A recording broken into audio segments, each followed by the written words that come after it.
Welcome to the Fanatical Elfz Show, part of the L Network. We are a bunch of wild and crazy Cleveland Browns fans, bringing you all the latest in Browns news. Tune in now.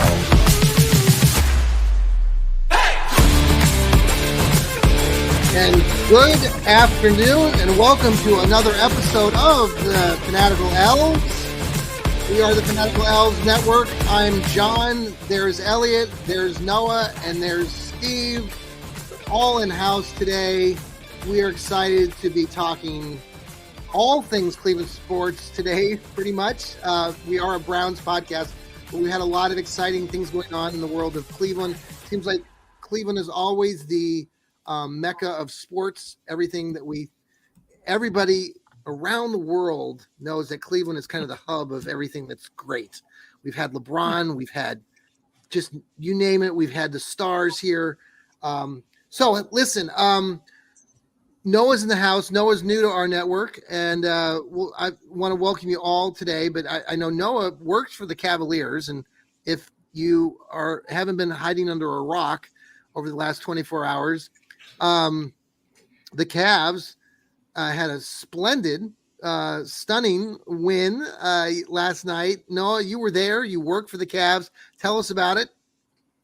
Yeah, so it's funny because, I was in the tunnel right next to the hoop, right?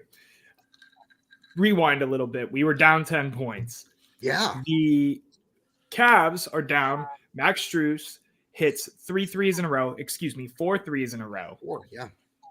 Then they call a timeout. I have to carry Moondog's drum. He beats a drum and gets the crowd into it. So I'm carrying that on the court. And then me and my coworker who was watching the game with me, and, he wasn't exactly a fan of Max Strus's game prior to the game winner last night, was talking down on Max Strus in the tunnel. We end up running over to watch that last play, see the ball go in person with my own eyes. My superior at the Cavs said it looked like we were having a mosh pit in this tunnel. All of my coworkers and stuff, all the stage hands, the Cavs crew jumping around, jumping into each other. It was crazy. The energy in that building felt like some of those LeBron playoff years. I went to a couple games growing up and stuff, and that energy was unmatched for sure. Oh yeah. There was a bird's eye view from the upper deck. Somebody posted last night that I thought was fantastic too. Kind of gave that energy, that sense of what was going on, where Dallas, there's a scrum for the ball and they somehow get it at half court. They get it up and they get the 2 points. And there's sort of this, and then all of a sudden you see it from this bird's eye and he hits the half court shot, and the pandemonium from the holistic thing. It's very stunning too. We're going to talk about the Cleveland Browns here and their connection with the Cavs here shortly, but there's videos from Martin Emerson, who was courtside at the 50 at center court. Just some great things there. So got to watch those two walk into the building from like the private parking area. I don't know if I'm allowed to say that, but that did happen. Yeah, it was crazy watching. Donovan dump that whole bottle of water. It was great time. Well, we were talking off air before we came on, and I did a top 10. I thought we'd try to run with that with our network, top 10 Cleveland, list. And so I thought most stunning wins, stunning, moments in Cleveland history, including the Indians, the Cavs, the Brownies. So I got Strus in there because, that was part of it, but just some great moments. Like you touched on, like LeBron has had so many moments. Against the Bulls. Yeah. So anyway, welcome, Noah. Steve, how are you doing tonight? I'm doing well. Good. I'm awake. I'm upright. You and I it's both tax had season. Well, and you're dealing. You and I both dealt. Well, all of us have dealt with the weather. I'm out of school today because we had tornadoes down here in Columbus, and so the school district I'm working in had trees down and electrical wiring down, so some of our buildings didn't have power. It was very close call this morning, 5 a.m. to get the sirens going off. And you've had some also issues at your house down there in Nashville. Yeah, we had heavy winds all day yesterday, and about 7 o'clock, They started blowing the siding off the Ugh. upper part of my house. So got up this morning and cold front's going to move through. It was 71 degrees when I got up at 6 a.m. and now it's like 45.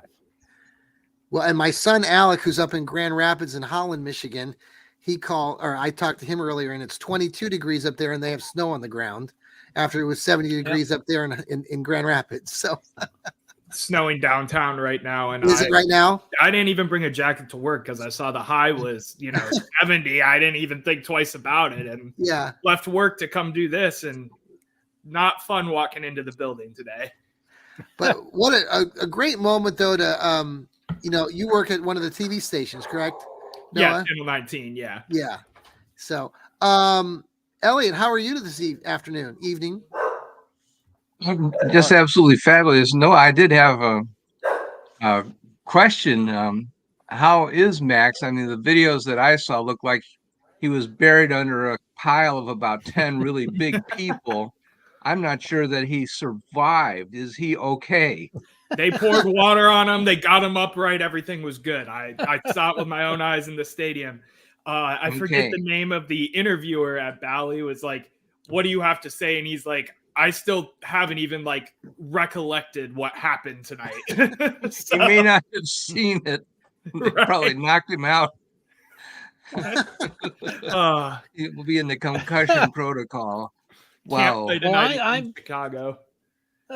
I'm just happy that DeJuan Jones's leg is feeling better.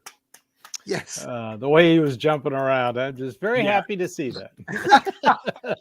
Well, let's talk about that just for a minute because I want to touch on that, and just it's so many interesting dynamics here with the Cavs and the Browns, and even all the teams are doing. In the Guardians, they've had their successes, but it just seems like right now we saw a video of Myles Garrett and LeBron James working out in California. Oh yeah, which gets everybody like, okay, Garrett is a minority owner with the Cavs, and we love LeBron, and we talk about this periodically. Will he come back? Will he not?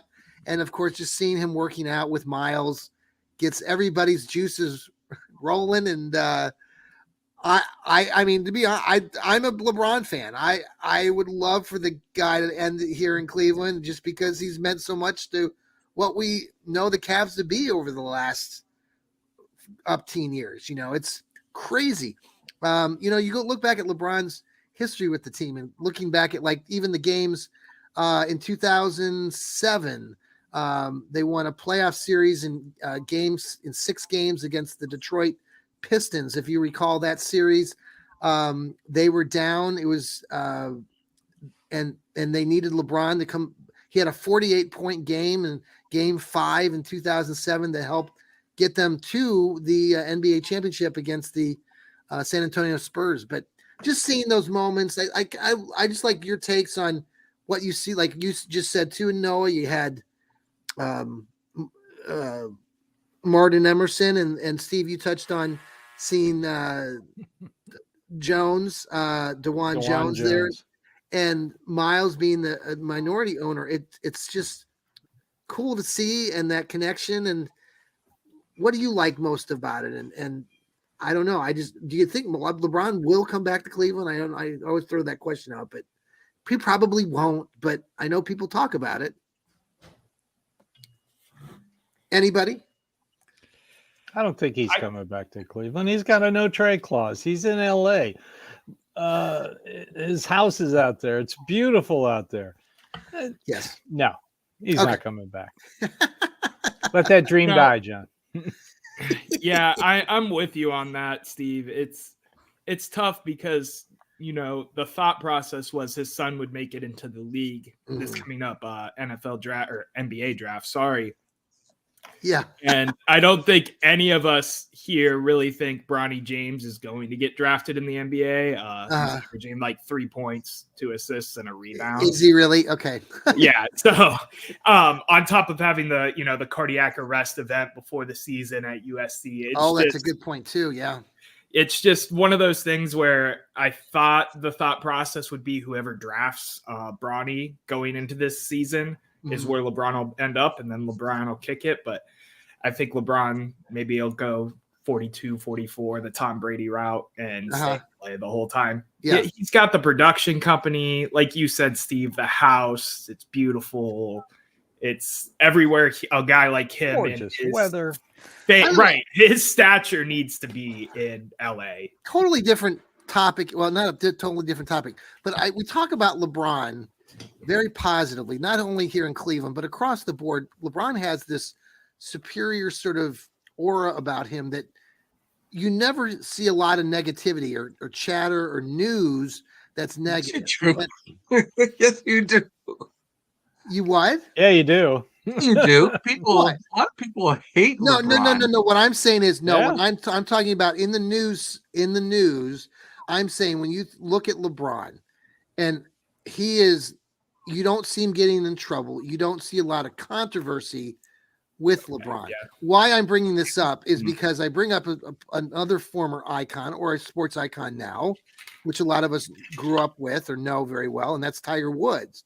Tiger Woods had this pristine sort of aura about him as far as I remember growing up, and then all of a sudden, out in left field, you start hearing all these things about how his marriage wasn't good, and then he had all these other issues off the the field of play and golfing, and he had a horrible accident, and you find out that so that image. I guess I'm just getting at this whole picture of LeBron and everything. And do you ever think that bubble could burst? Do you think it's really like that, or is this just like a mirage? Because no one's perfect. We know that.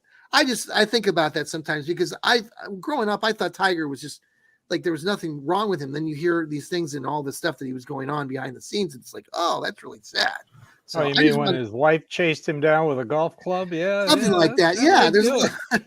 Well, what sparked this too was that I saw a video recently, and I don't know if you've seen this. It's circulating through social media, but he had some folks that were following him on the golf links, and they were trying to do this driving contest where the guy drove the ball, and then Tiger got on his knees and drove the ball further than the guy that was standing up, and it was kind of. But we see Tiger still all the time. I just wanted your take on it, what you think about LeBron, and is it fair to see him the way that he is? We all have our issues, but I just find it amazing that LeBron has made it through all these years, and there really hasn't been people don't like him, but there's not been a negative story that I can think. Can you guys think of anything that he was negatively talked about? No. I mean, being downtown, you always hear rumors of things when he was younger and stuff like that, right? But no, I compare him to Jordan because of the stature, and I know Jordan has had some controversy on the back end of gambling and being hungover and stuff like that. But even then, you look at some of the negatives of a guy of that stature who transcends just being a all-time great athlete. Yeah. Even if something were to come out, it's going to get swept under the rug, in my opinion, at least, because it's LeBron James. He's, multi-billionaire, face of Nike, face of the NBA. Yeah. Yeah. Well, it's an interesting topic. I'm interested to see how he goes out. Elliot? Yeah, LeBron James, you can say what you want about him, and he's got the votes for the wrong candidates, and he does this and he did that, and he's not as good as Michael Jordan and this, that, and the other. But he spent his own money and sent 1,000 scholarships, sent 1,000 kids to college, sent 1,000 kids to college. And I just don't think that, there's a lot on the plus side of the ledger for LeBron James. It's going to take a lot. It's going to take a lot for you to convince me that he's a bad guy. It's just going to really take a lot. Yeah. And so you can say that, oh, well, he shouldn't have done this, shouldn't have gone to Miami, he shouldn't have done that. And if I would have him, I would have done this. And, you can second guess him all that you want, but he's supported a lot of causes, helped a lot of people. He's done the best that he could, in my opinion, to remember where he came from and help people, Mhm. lift themselves up, Mhm. to make a mark on the community that he came from and where he resides now. Mhm. He's done a lot for other people, Yeah. not just He, himself. he And it's built going an to take a elementary lot for you to convince me that he's a bad fellow. It just really will take a lot. Noah. I mean, yeah, he built an elementary school in Akron Mhm. to Yeah. just piggyback off of that. Really, Yeah. it'd be, there were some rumors about how good that school was, but he built a brand Mhm. new school in the middle of downtown Akron Mhm. for Yeah. kids to go to. Period. Yeah. Fine. Side story in LeBron. I don't know if you saw another short A story. drinking fountain didn't work at that school. I don't know if you know Gilbert, that. Gilbert Arenas. You guys remember Gilbert Arenas? Yeah. Oh, yeah. Played for the Washington, and the Cavs played them in the 2006 playoffs. Have you seen this latest story circulating that when LeBron goes up to him, Gilbert's up. The team's that Washington's up a point at that point, and LeBron goes up to him at the foul line and whispers something into Arenas's ear. And so the story came out by Arenas, who said that he and LeBron and a bunch of other fellows like Hughes and his other buddy Jones, who played for the Cavs at the time, would gamble sometimes over at LeBron's house, and that the whole thing that LeBron said was something about how Jones is going to win it at the end. And lo and behold, they call the timeout and Jones comes in. And if you, in that highlight, you'll see that LeBron passes the shot up and throws it down to Jones in the corner, who hits the three. And Arenas is saying how the guy hadn't played like 3 games. No way in hell is he going to make the shot. And damn it, he made the shot. So I just thought it was another classic story. Yeah, he 100%. told Arenas at the free throw line, if you miss this, you're going to lose. Right. And when Jones hit the 3-pointer, there were 3.2 seconds left on the clock, and that is his license plate. Mm. Yeah. Is it So, really? Yeah. Yes. Oh my gosh. Heard that story. That's great. That's great. Let's pause for a quick commercial. We're going to talk about Denzel Ward after the break. This is the Fanatical Elfz show. We'll be right back.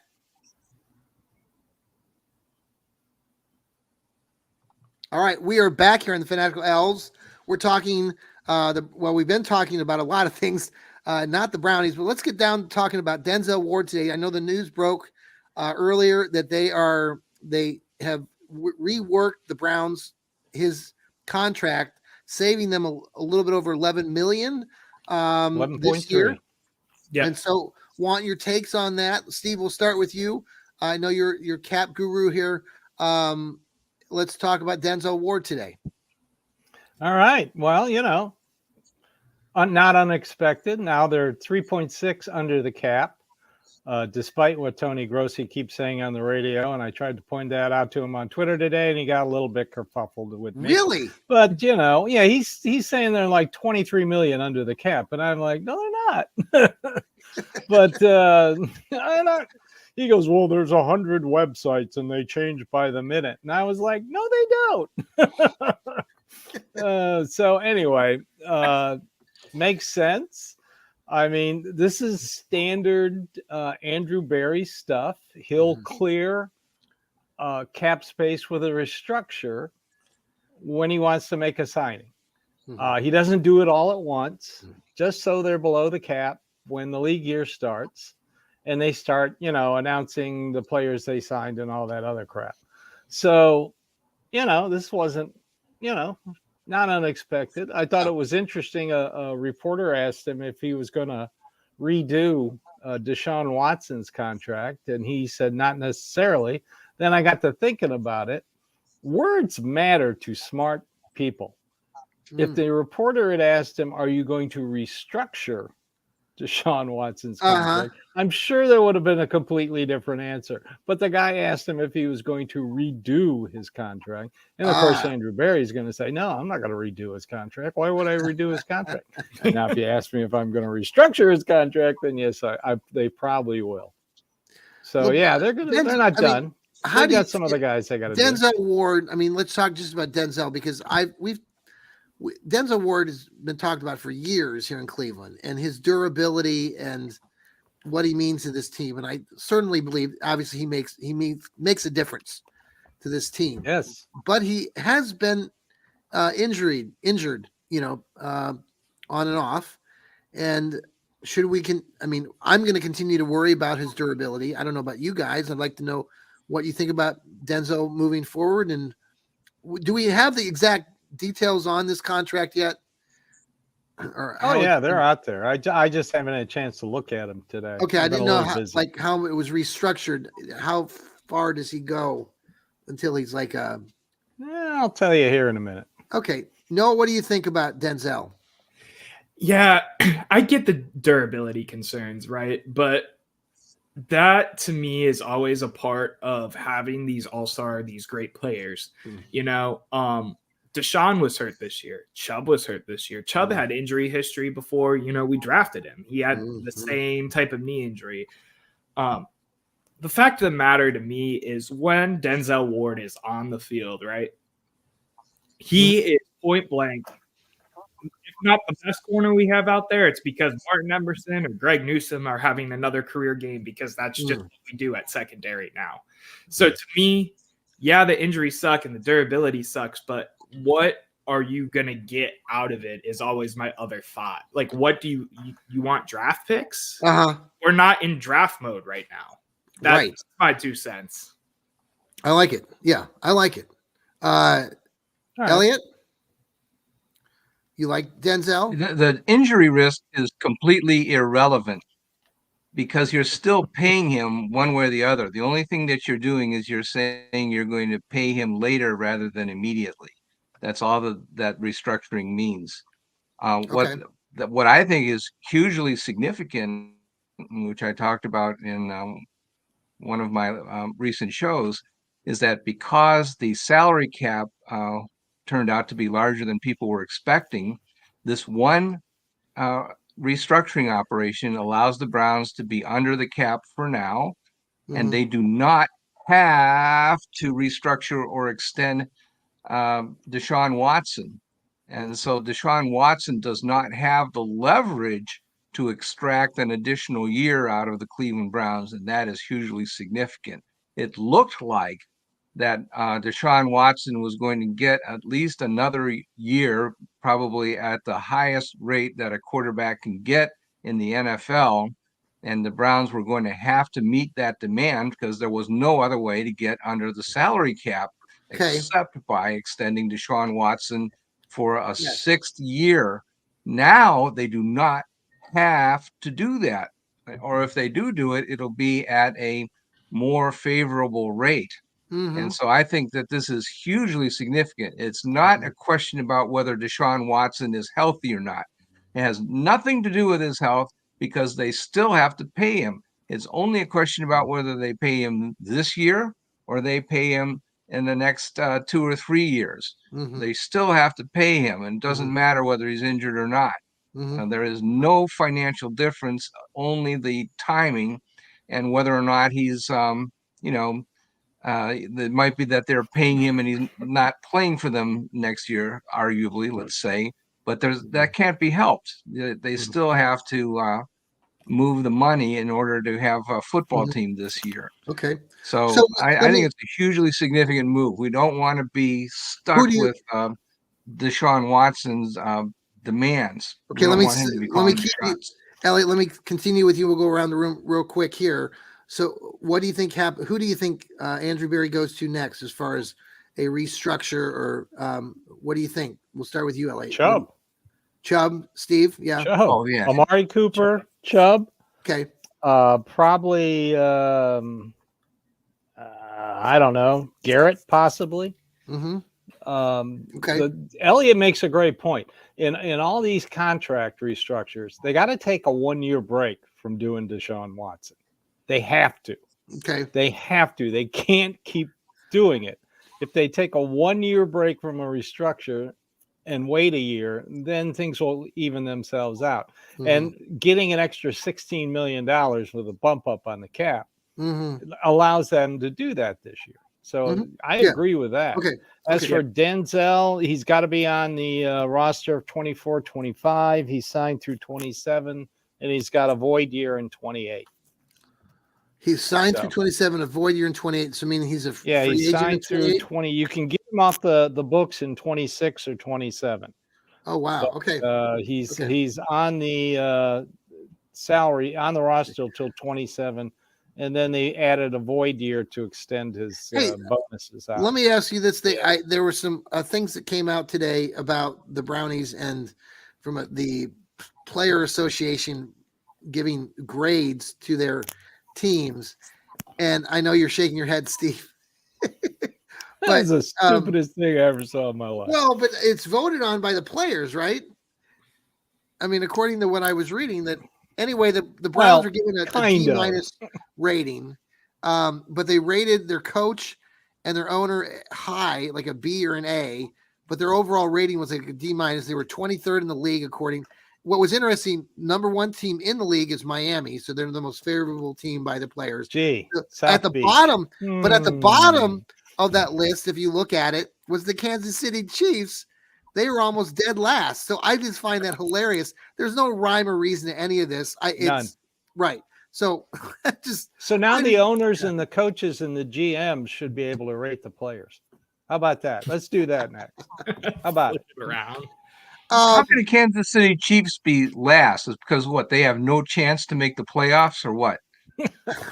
Well, this is stuff like food and trainers, and they're building a new weight quality of the building and that kind of thing. Yeah. It's like I all wonder why non-football. Because their coach is overweight. Is that the problem? He's hogging all the chicken nuggets. Oh my gosh. That's for sure. All right, so let's finish up with a couple things. First, let's talk about the NFL Combine briefly. Woo! I know Steve got a few names he wants to get Underwear out there. Olympics. NFL Combine has been going on this week. They've been interviewing some of the players. Steve's got some information on that.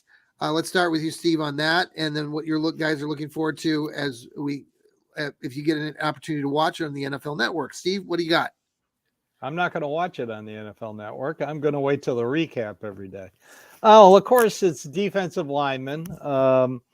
Just a few. Odessa Isaac of Penn State. He talked to the Browns. Mm-hmm. Brandon Fisk of Florida State, defensive tackle. Eric Watts of UConn. I like him. Defensive end. And Mason Smith, LSU, also talked to the Browns on Monday. So those are some of the interviews. Of course, the defensive lineman came in first, so that's why you're getting defensive linemen. Yeah. I think, what's the order starting tomorrow? Is it wide receivers or running backs and then quarterbacks? Wide receivers don't come in until Friday. I know this. And then I think they start doing their stuff on the field on Saturday. Okay. Because the NFL wants people to watch on the weekends. Gotcha. Well, you could get tickets to go over there. I know I got some emails saying that if you wanted tickets to go to the Combine, they're freebies. But I don't know if I won't be going over. Yeah, that's okay. You got a couple days. Hey, before we leave today, I know Noah, you shared out. You and Matt talked briefly about. I love this question. You said if there was a moment in Cleveland history, sports history, that you could change. I saw this. And I thought it was a great question. And I loved Matt's, your colleague's take. He's a big baseball guy. And I had completely forgotten about this. And it sparked my interest because, Steve, like, for example, Steve goes back and he watches the games. And he was texting us earlier this week about how he was rewatched the Baltimore Ravens game. But in Matt's case in baseball, he was talking about when the Indians played the Cubs in the 2016 World Series, that the Indians tied them up in the 8th with Rajai Davis's big home run. And it was in the 9th inning that people forget about. And Matt bringing this up prompted me to remember this. And I do remember it happening live, that Kipnis came up and crushed the ball. And like Matt said, it was 3 feet to the right or left of the flagpole. And I'm like, oh, that's right. He would have won it. That would have been the World Series win for the Indians. You touched on one that I agree with wholeheartedly, and that's Hugh Jackson. That's the whole thing. just excluding Hugh Jackson from Cleveland Browns history. The 2016 and 2017 seasons did not happen. Yeah, when he jumped into the lake, he should have drowned. I made a joke about that too. I was like, why we cheered him on for the charity event of jumping in the lake, and yeah. So, are there any other moments, either Noah or Steve or Elliot, that if you could erase from sports history in Cleveland? Can you think of anything off the top of your heads that you would? I'll start with one. World Series against Miami in the ninth inning. Oh my God! That Yes, that the was Florida tough. Marlins. Yes. Yeah, that was tough. Yeah. You know what I just thought of, and I just lost it again. I can it's worse when you get older, man. In 87, 88, what it was 89 when Jordan hit the shot against Craig Elo. If we can have that moment back. Somebody used AI and showed Jordan missing the shot. I saw that. I thought that was great. That was great because I was watching that on TV live, and I went, "Oh!" Or John Elway's pass getting tipped by Big Daddy Harrison. If his arm just was a little higher, or the field goal that wasn't, or the field goal that was not good was actually not good. They called it right. Yeah, well, were we going to really actually beat the Dallas Cowboys in the Super Bowl if we'd have gone to the Super Bowl? Because remember, Dallas got beat by like 40 points, and we were, we were a few points worse than the Broncos. And go to the Super Bowl, who got is that a game against the Redskins or the Cowboys? The drive was going to be against the Giants. The next year was the Giants, the Cowboys. Yeah. Oh, okay. Yeah. Well, the Giants. I'll throw a moment out there real quick if you guys don't mind. So the way me and Matt spend it, because I was born in 2000, Matt's born a little bit after me, is we did it post because obviously, like, I would say even like the Browns moving to Baltimore, or like the shot, the drive, the fumble, whatever. So I wanted to focus on more recent history. Yeah. And the one I thought of initially, because I think it really spurred the Browns being a joke of a franchise for a couple of years, was drafting Johnny Manziel. Oh yeah. Oh, so by the way, did you hear the whole thing with him and Brian Hoyer, and then Hoyer came on NFL the other day again, and he was honest and frank and basically saying, no, I didn't like hold out my hand and help him through things. So I mean, he was honest. I just thought it was so funny. I mean, and the whole interview with Johnny is just like, oh, I lost 40 pounds because I was doing this, that, and the other thing. I'm like, can we just get him off? And Shannon Sharp too, for God's sakes, man, get them both off. We don't need to watch any of that. I listened to that whole thing, man, and some of the nuggets in that interview, and Johnny just flat out admitting to the things he was doing as a full-blown NFL player is. Well, and it's contrary. No, it's like, it's so silly because it's really contrary to the whole thing. I mean, even that documentary that Johnny came out with, or they did a few months ago on Netflix. I mean, he openly admits to like not having a playbook, not doing squat, going to Vegas, and yet then he wants to accuse somebody like Brian Hoyer of not being his friend. I'm like, well, you were in Vegas and you were partying and you were being an idiot. So, right.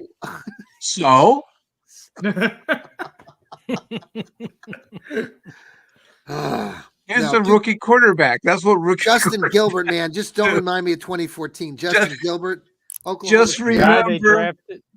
Just remember. All you NFL teams that want to solve your problems with drafting rookie quarterbacks, that's what rookie quarterbacks do. I like by the way, I liked your podcast this week, Elliot. You had a few, but this one, the one you talked about with the Browns not doing a good job of drafting wide receivers. Well, yeah. You're getting more a little sassy with your takes too, Elliot. I love it, man. Watching a few of your podcasts from few months ago to now. It's great. You got a little pizzazz to your entertainment value here. Well, yeah, the Browns wide receiver has been very elusive for the Browns. I couldn't think of when have they ever drafted no, you're on top of this, man. In your Well, lifetime, Braylon Edwards.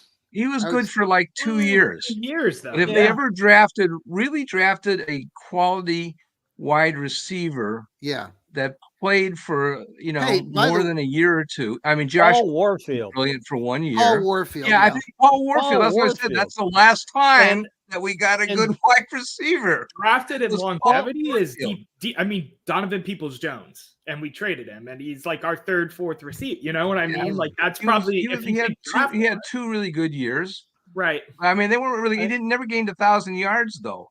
It No. wasn't really that great.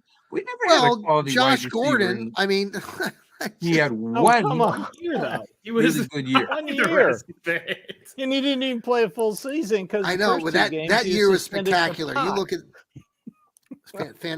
fascinating character there. talking best about friends a with guy's Johnny career Manziel. going up in smoke. There's your there's your Yes. example. Literally. The weird thing about Paul Warfield, but back then, Paul Brown still kind of worked for the Browns. Yes. He was a scout. He wanted him to take Paul Warfield, but he thought he'd be a better defensive back than a wide receiver. Wow. Well, hey, did you see the Browns are going to have a special exhibit at the Hall of Fame this summer? I'm Yeah. visiting. I'm going like spring. 2 weeks, Yeah, I think. that's gonna be good stuff. If you're a Browns fan, they're going to be recognizing the history of the Browns, the Cardiac Kids, all these things. They're going to have some of the players there on the weekends, I think.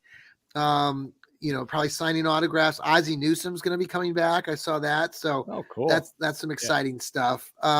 Final takes to this afternoon. Noah, let's start with you. Max Strus for MVP.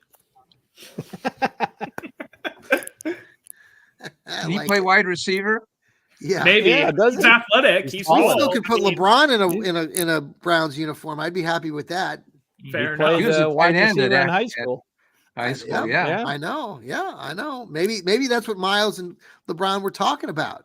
Maybe Myles was trying to convince LeBron to come to Cleveland and play for the Brownies for 1 year. Wouldn't that be the story of sports?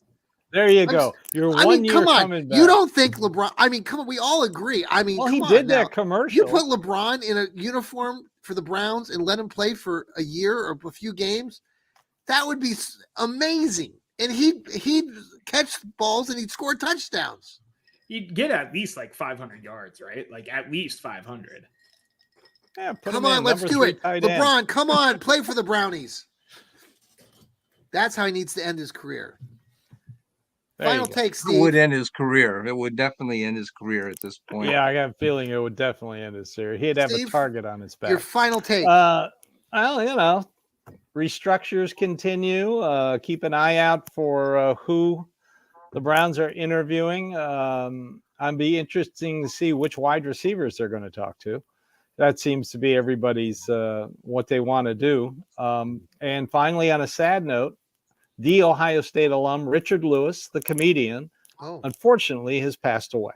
Oh, that's too bad. So Curb Your Enthusiasm fans, he was great on that show. So Yes. yeah, I just found that out. Okay. So rest Sorry in to hear peace, that. Richard Lewis, Yes. a Buckeye. Yes. Sorry to hear that. Yeah. Elliot, final take. Yeah, I'm going to generate some hate mail. Goody. I think the Browns will probably go defense on their first pick in the second round. I think the biggest needs are defensive line, although I think they may address that in free agency. Mhm. And they've done pretty well getting cornerbacks, Yeah. not quarterbacks, but cornerbacks. They've Yeah. drafted well in Yeah. the early rounds in previous years, and I think they could probably draft. They probably do need to draft a cornerback, and I think that might Very be good. in our I like future. it. perhaps. I like it. Well, we have a Yeah, lot you more know, to talk about. The last time they took a linebacker in the second round and seemed to have worked out rather It well. did. So I'd be hoping for a linebacker. That was a great moment. Yeah. I was down there. Were you down there? I was down there, Noah. That when that happened, I got to go to the draft that day, and that was pretty cool. The Yeah, I was energy. down here too. Yeah. Yeah. Folks, hey, Noah, thank you so much for being here. Elliot, thank Always. you again. Steve, as always, thank you. We are the Fanatical Elves, and these guys bring it every week. Just love their shows, and there's a variety of shows now, and we got the East Bank Sports Show with Noah, and Steve's bringing the Dog Pound South, and Elliot's bringing his Oracle Speaks shows, and we do these Fanatical Elves shows, and we got Jarrell, and we've got Lou, we got Rod doing his shows. So just appreciate you guys being here. Spread the love. Tell everybody about us on the Fanatical Elves. Download us on Apple, Spotify. See us on YouTube. We need your pennies, okay? We need your downloads through the audio.